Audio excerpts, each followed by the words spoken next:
something you've been putting off. Maybe you say, someday I'll do that, or when I have more time. Whether the item is a big bucket list item or something smaller like going on a hike, now is the time to start your Say Yes list. And we have the perfect process to help you turn these items into reality. Join thousands of others with our free Say Yes list template at thesayesexperience.com/list. It'll help you stop living in that someday and start making those list items come true today.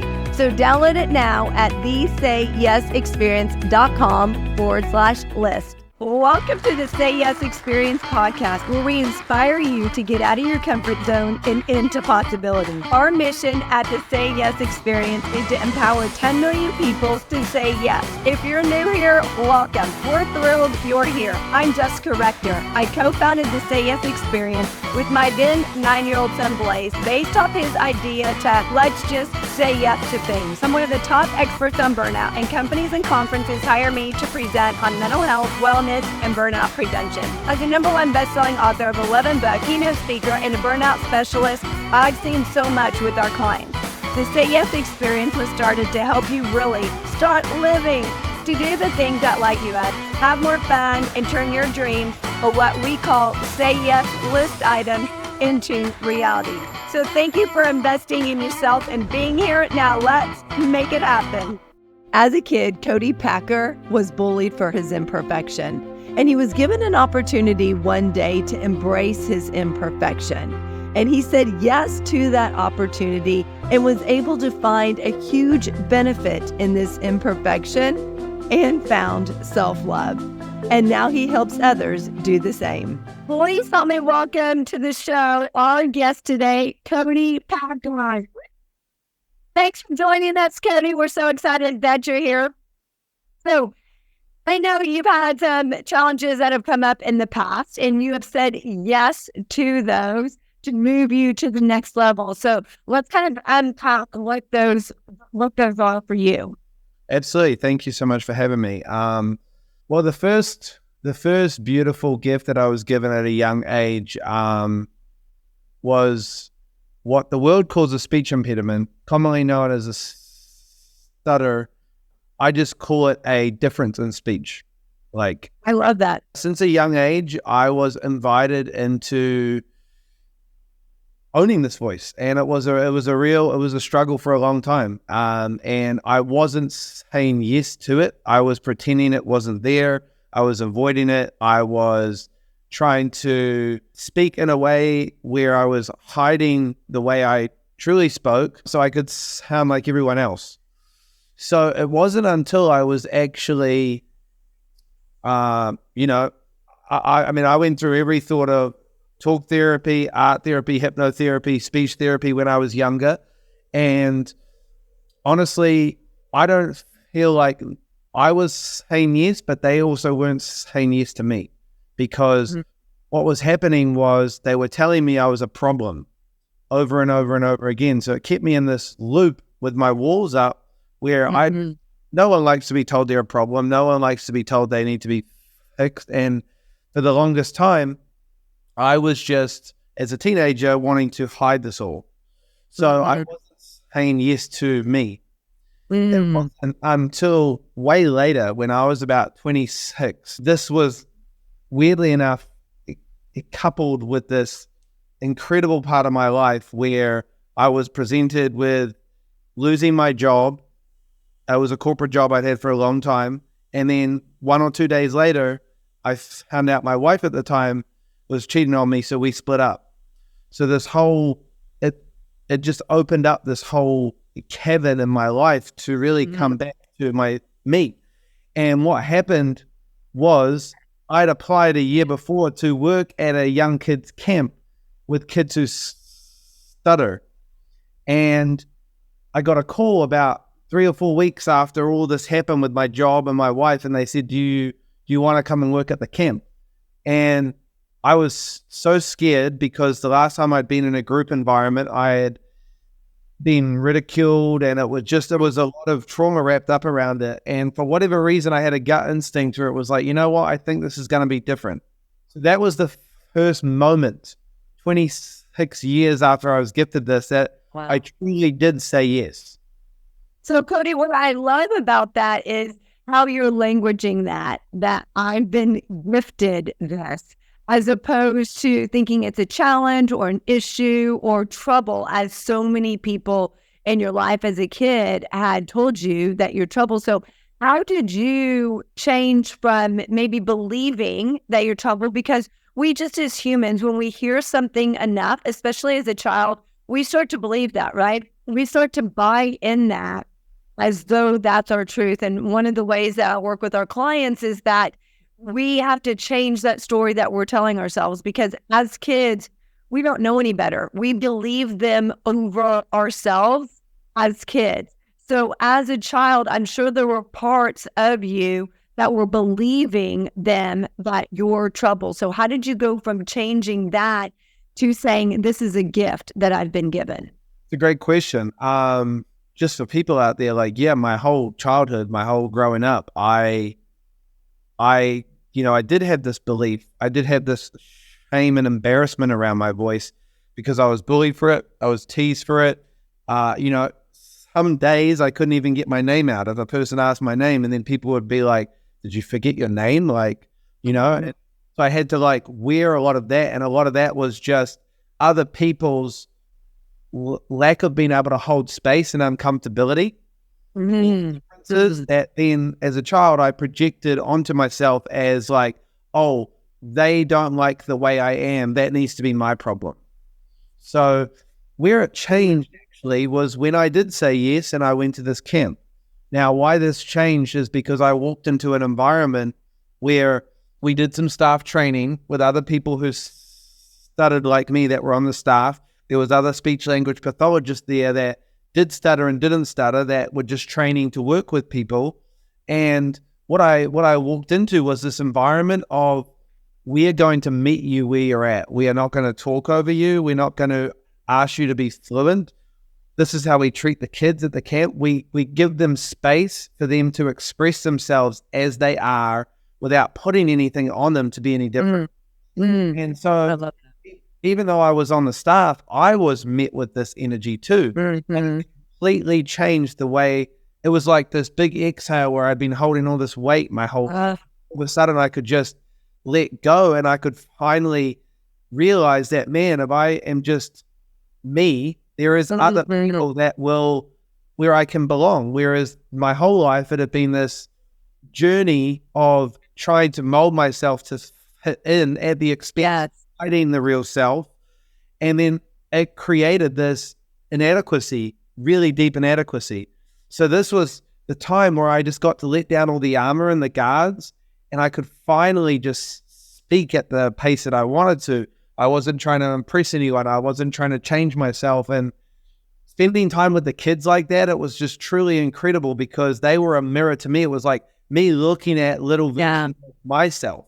So I was feeling that young kid inside. Who never really got to express himself and be his full self.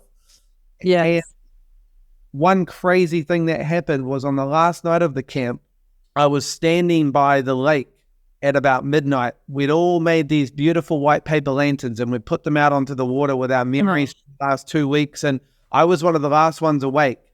And I was standing and reading all these kids' things, lanterns, and all of a sudden I felt myself shrink down to that of like a 4 or 5 year old kid, energetically speaking.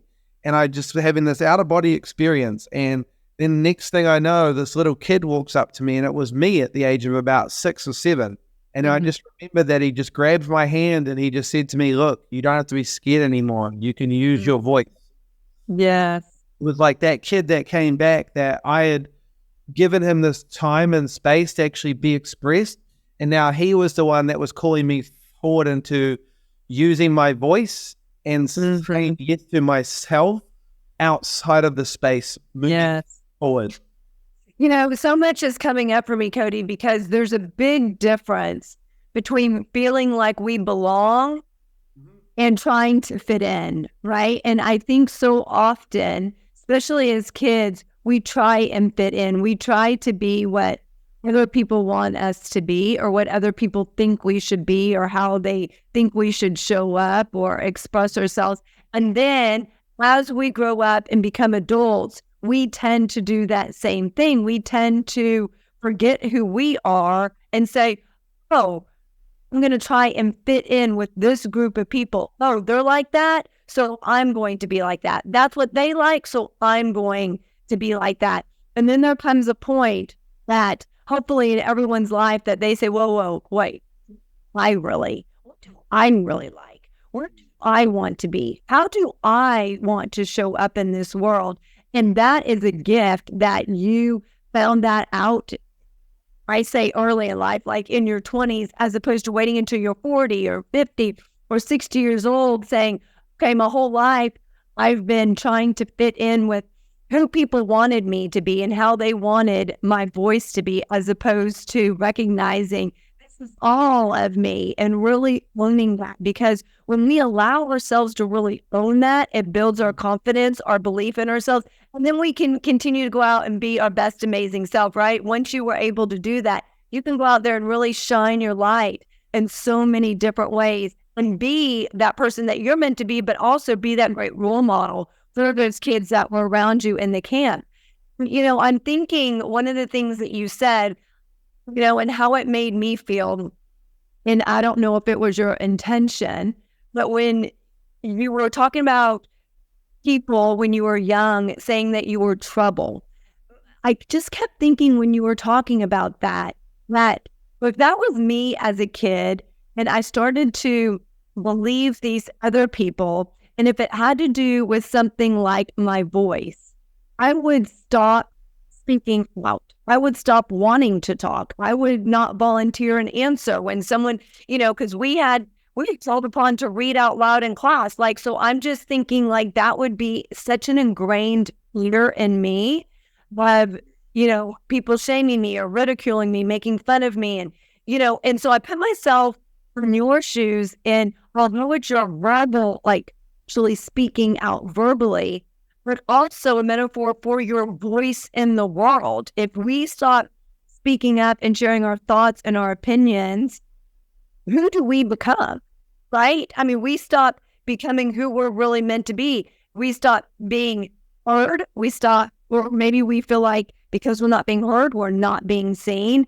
And then how does something like that transfer into other areas of your life and really start impacting you and your self-confidence just as a human? Yeah, it's very interesting. I actually probably was the outlier in that sense. Is when I was a kid, I mean, the weird thing was I was called by all my teachers chatterbox, the one that was always talking. And I had so much to say and all these opinions and wanted to be the class clown, which was probably a bit of a defense mechanism to take some attention off me. But I also did drama. I was on the stage, which is another interesting thing. When you're on the stage, when you're playing a character, you very, very, very rarely trip over your words. I was actually able to speak very fluently on the stage, so that was a haven for me. Yeah. But then it was also like, oh, I'm living in this pretend reality of like, you know, that's not actually me. It's me playing a character and having this freedom, quote unquote. But to be honest, I was very talkative. It didn't really. That's good. I hosted school assemblies and kind of stuttered my way through that, or I tried to make it look like I didn't stutter, but I did. So that was very interesting. I guess the only real domain that it really impacted me in my life was, I think, approaching girls when I was younger.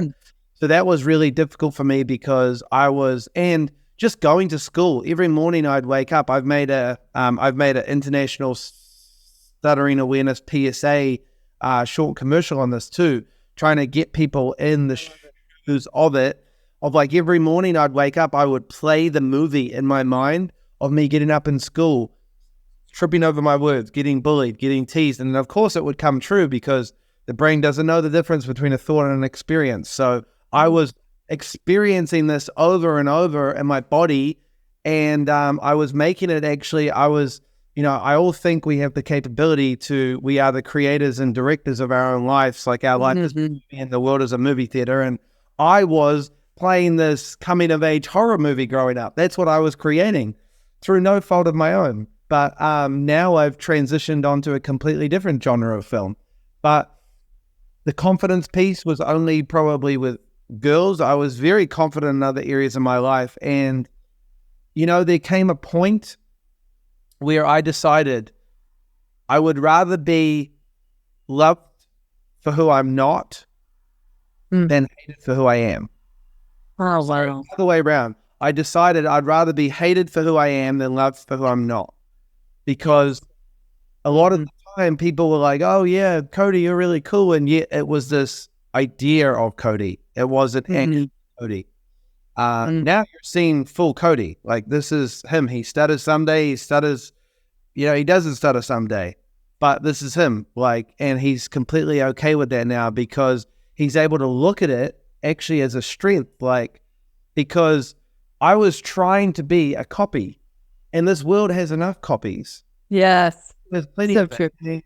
What I realized was my voice was actually in a world that is moving 100 million miles an hour, where everyone is trying to get from A to B. People are my voice, along with the other 1% of the world who has a voice like me, I believe we've been put around this planet to help people to slow down and actually to stop and listen to what I'm saying, not how I'm saying it.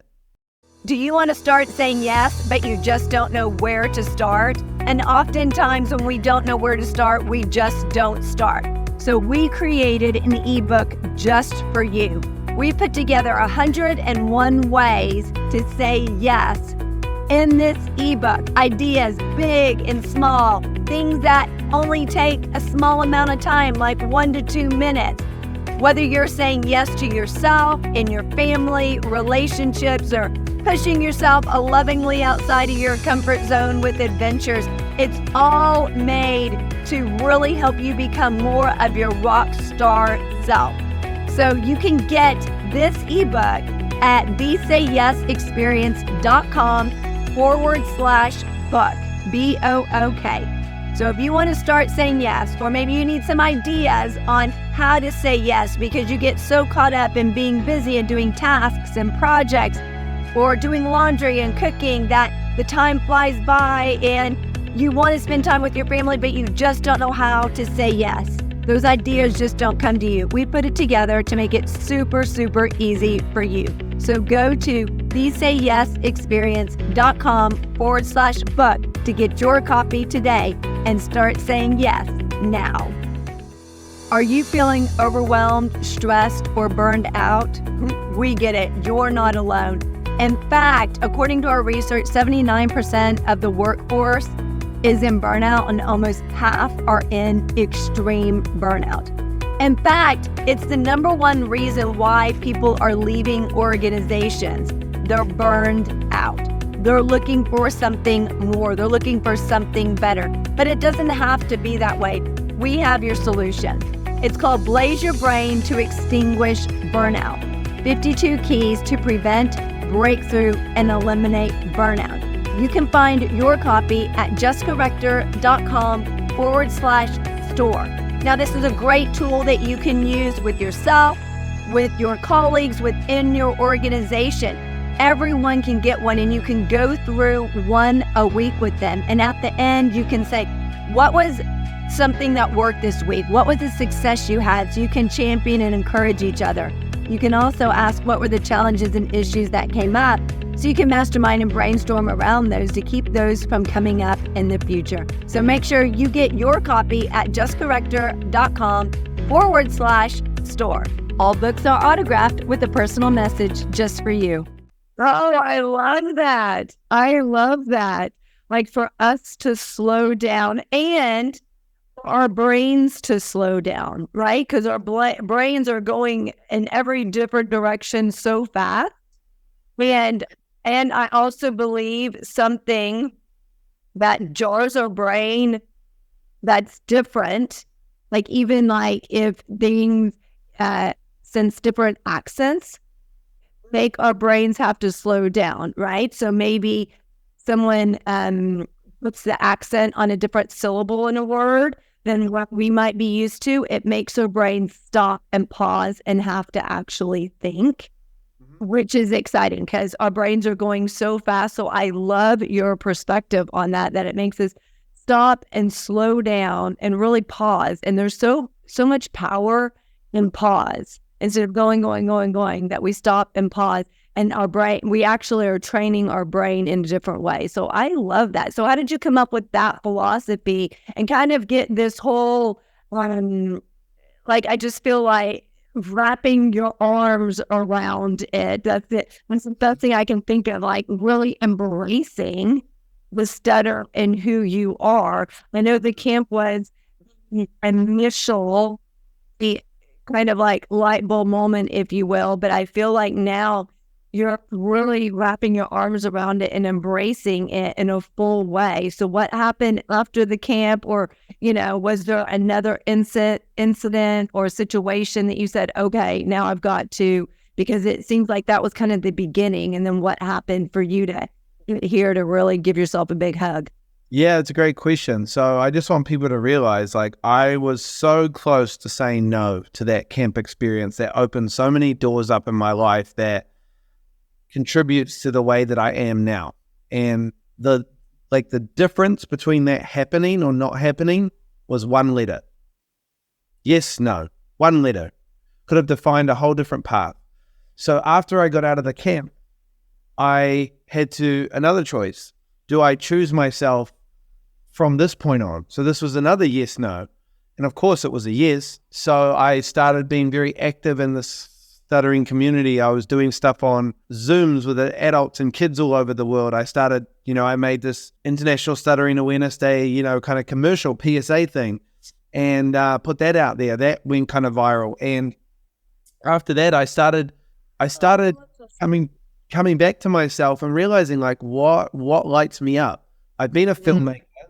I love making films, but then I started remembering this part of me that I've always been super empathetic and loving to help people. I could read their energy. I could know exactly how they felt and what's going on without even exchanging a word. So I was like, I'm just going to start working with people. I didn't even know what a life coach was. I didn't even like that word, but turns out I work with people at the realm of how they view themselves and reconnecting to their deep inner child and their their unique voice, potential, everything. And now I work in the realms of that, where I'm empowering and helping people lead their life's movie as the director of their life. Yes. Really, my passion is to empower people that we're all artists on this planet. This idea that there's a club of artists, that you need to become an artist, is the biggest lie we've ever been told. We're all creators. We create our reality, and every thought, action, everything we do any day is creating our movie we're putting out. That's true.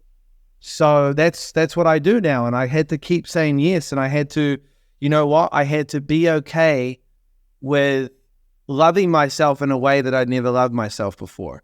And what that looked like was meeting all of the parts of myself that I denied and I'd hidden from for years. And actually most of it was to do with my inner child, and most of it was just looking and being with it and not putting shame on it, but loving the parts of me that have felt shamed and embarrassed, loving the parts of me that have hid. All of that, all of those versions of me, I have to love because they've led me to where I am now. Exactly. Yes. And I think what it came down to me, for me, was that for whatever reason, I have been gifted this voice in this moment in time. Now, I can either deny it and try and hide from it, which would bring misery and suffering, or I could just say, you know what? I'm going to love it. I'm going to love it. It doesn't mean I'm always loving it. There's days where I'm frustrated and I let myself be frustrated. But it's not I'm frustrated at me. I'm just frustrated. It just comes and goes. And I think the choice is in saying yes is actually saying yes to all of me, not just parts of me, not just cherry picking the stuff I want off the buffet and then pretending all the other parts of me doesn't exist. it was saying yes to all of me. And that was something I'd never really done before. And it's been extremely liberating, extremely challenging, but also extremely beautiful to meet all those parts of myself. But when we're able to do that, Cody, it allows us to step up into the world in a different way. It allows us to be seen and heard in a different way. I remember when I was a child, I was told I was loud. I was told I had too much energy. Can you please just sit down? You talk too much. Can you please be quiet? Over and over and over, right? So as I grew up, that was the things about me that I hated. Like, okay, I'm loud. I get too excited. I have too much energy. I talk too much. So I became really insecure about those parts of me. And so anytime someone would say that, it was a trigger for me. I knew it was like, Jessica, that means stop talking. Jessica, that means to be quiet. Jessica, that means to sit down and not be loud. Like, no one cares what your opinion is. Nobody wants to hear from you. So that became that story that I kept telling myself.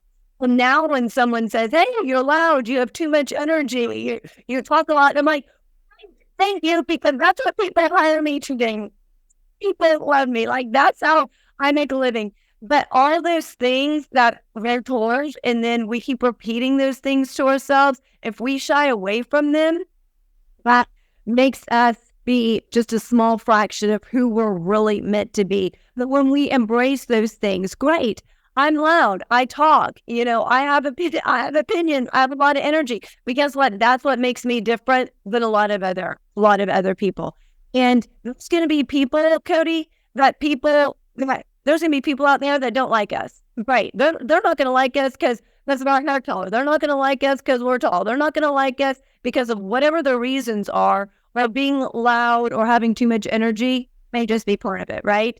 And there's going to be people who thoroughly embrace us. And when they embrace us, they're going to embrace all of us. They're going to love us. They're going to say, yes, we are your biggest fans. We want to hear more from you. And once we decide to embrace all of ourselves, that's when we can go out there and really share the best of ourselves with so many other people. So imagine what your life would be like if you never said yes to that camp. You never started really embracing that part of you. And imagine what my life had been like if all of my mentors and people I looked up to didn't say yes to their gifts and their voice. Because that, you can look at that in your own life. Take a look at that, write it down, because you'll be amazed by like, whoa, of all these people I learned from, of all these people that have helped me grow, if they didn't put themselves out there, like, imagine what that world would look like. And exactly what I realized with the friend thing is when I was a kid, I was more worried about trying to make people like me from like who I should be so they could like me. I didn't even know at that point that when I just started being myself and my fullest, that you actually attract people that like all of you. Yeah. So it's such a difference rather than minimizing yourself to get like a person to like you for parts of yourself. That is not even taking into account what you can attract if you are your whole self, where people can see and respect and love all of you. Yes. And then you don't feel like you have to shy away from those parts. Like, oh, they're not going to like that, so I better not be that way. Or I better not say that because they're not going to. But when you find those people that resonate with all of you, you can fully be, you don't have to hide. You can come out in all your glory. So I love your perspective. Also, you shared with me your perspective on your divorce and said that that was a gift. So tell us a little bit more about that, how you viewed it that way. That was a gift. And once I really pulled up my sleeves and got in there, it wasn't a gift straight away. I want to be pretty clear about that. Right.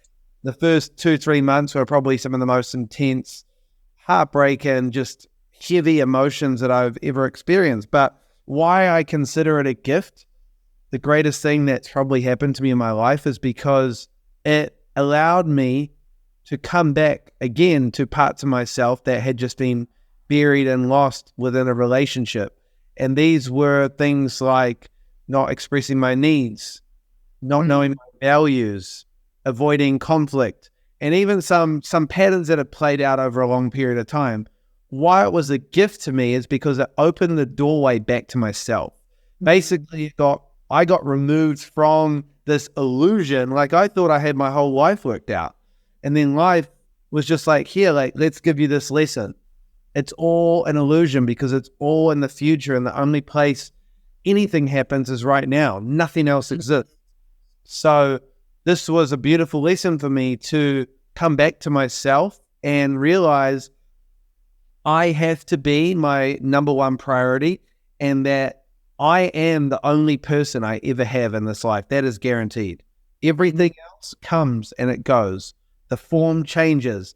And what I realized was what I actually was using this relationship for was for a lot of stuff to do with like validation and safety. And so I started to learn, okay, well, how can I give all that to me so that I can be whole? And then when I go into a relationship, it's two wholes coming together rather than this absolute nonsense idea that we're told where two halves come together and make a whole. Right. That is so true. This was my journey of coming to meet all these parts of myself and realize like, oh yeah, like it starts with me. It really does. And then I get to choose someone and also attract someone that is a whole like me. So we're complementing each other. We're supporting each other rather than relying and depending on each other. Completely that's easy to operate on. Yes, and completely different going into a relationship with the different change and how you view it as well. Wow. That's powerful. Yeah. And now it took me 3 years. I mean, I prioritized friends, community, myself. I didn't date for 3 years. I didn't want to like just cover it up. I'm not the type of person that just, sleeps around and puts all my trauma onto other women, which I just think is just like, it's always coexisting because it's always like every person is playing a role to each other. But I wanted to play that role to myself. So I wanted to take responsibility, and I wanted to learn how to lead myself in my own life and absolutely love myself at a deep level where I don't need a relationship to you never need anything else from another person. What you need is yourself. And then you get to share time with another person. Yes. They're not filling voids and gaps for you. They are complementing you. Yeah. And someone who's done the work on themselves too. So they come to you as a whole person and not just a half a person as well. Yeah. Thank you so much for sharing all of this juicy stuff with us, Cody. It's been such a pleasure. I love how you have learned how to embrace yourself and love yourself as a whole person and get out there and keep sharing your voice and helping people, because there's so many people out there that need your help and your ripple effects. I'm so excited that you went to that camp, that you said yes to that camp, because there's so many other people who have really been impacted by that. So thank you so much for joining us. We'll see you on the next one. Have an awesome day. Bye-bye. Are you ready to move to your next level of rockstar greatness? CFO, Chief Fun Officer, #1 best-selling author, and keynote speaker Blaze Rector is ready to help you do that. At just 10 years old, he's already written 2 #1 best-selling books. Through the power of storytelling, he uses lessons learned and shares strategies, tips, tactics, and tools to inspire, empower, and motivate you to live a more amazing life. So if you're ready to do that in your own life, grab a copy of his #1 best-selling books at jessicarector.com/store.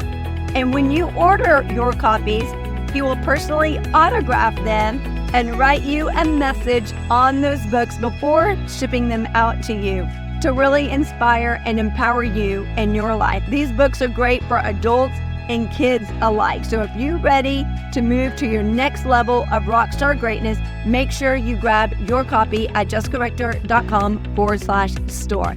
Enjoy those amazing, empowering, transformational books. Did you know that the 2 biggest issues impacting the workforce are mental health and burnout? Well, we have your solution. The more that you feel burned out, the more it impacts your mental health. The more your mental health is impacted, the more it leads to burnout. So it's a vicious cycle that goes around and around but it doesn't have to be that way. You can help them both if you're intentional and strategic with it. We have lots of resources for you at justcorrector.com/store. One that I want to highlight that really enhances your mental health is Tame Your Brain Game, 52 Tips to Turn Negative Thoughts into Positive Action. Now, research shows that 80% of your thoughts are negative. No matter how positive you feel, it's the pattern and the habit that you've developed over the course of years, over the course of decades. And that can often impact your life, how you show up, how you lead, how you communicate, how you engage, whether at work or at home. And then it also impacts a work environment. All you need is one NN or TT, negative Nancy or toxic Tim, to really impact that work environment. So if you are ready to enhance your mental health, get your copy of Tame Your Brain Game, 52 Tips to Turn Negative Thoughts into Positive Action today at justcorrector.com/store. All books are autographed with a personal message just for you. Thank you so much for being here. Check us out at thesayyesexperience.com. Our mission at the Say Yes Experience is to empower 10 million people to say yes. With your help in sharing our podcast, we can do that. Follow us on all social media at the Say Yes Experience and join our free community at facebook.com/groups/the Say Yes Experience. Thank you again to our guest. You can find all the contact information for our guest in the show notes. Thank you to our CFO, Chief Fun Officer, Blaze Rector, our business advisor, Lisa Verhurick, and to our team at Jessica Rector Enterprises. We look forward to connecting with you on the next episode. Have an amazing day and keep being a rock star.